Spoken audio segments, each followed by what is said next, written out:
আবার কার ফোন আসছে? এ ভাই, তোর ফোন আসছে। ও ঠিক আছে, ধরে বলে দে আমি নেই, আমি পরে ফোন করে দিব। রাহুল, রাহুল তুমি প্লিজ কলটা কেটো না। তুমি আমার কথাটা একটু শোনো। তুমি তো জানো আমি প্রেগনেন্ট, তাহলে তুমি কেন আমার সাথে এরকম করছো? আমি বাবা মাকে এখন কোন মুখে এইসব জানাবো বলো? কি এসব সত্যি? আপনি আপনি কে? আমি রাহুলের দিদি। তুমি পূজা না, ওর গার্লফ্রেন্ড? হ্যাঁ দিদি। আচ্ছা, রাহুল তোমার সাথে সত্যিই এরকম করেছে?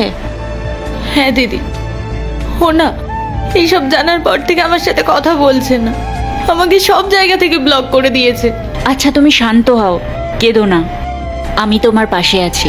আচ্ছা তুমি এক কাজ করো, বিকেলে বি ব্লকে আমাদের বাড়ির পাশের মাঠে আমার সাথে একটু দেখা করো। ঠিক আছে দিদি। এই দুটো ছবির ভিতর থেকে যে কোনো একটিকে ভালোবেসে থাকলে ভিডিওটিতে লাইক করে চ্যানেলটিতে সাবস্ক্রাইব করে দাও। আর যদি না করো তাহলে আমি বুঝবো তোমরা ছবি দুটোকে ভালোই বাসো না। আর কমেন্টে লিখে যাও আমিন। বলো দিদি। তুমি কেঁদো না, আমি তোমার সিচুয়েশনটা বুঝতে পারছি, আমি ওকে বুঝিয়ে বলবো। আমি তো ওর দিদি, আর আমিও একটা মেয়ে। যদি আজ আমার সাথে কেউ এরকম করতো তাহলে ও এটা কিভাবে নিত?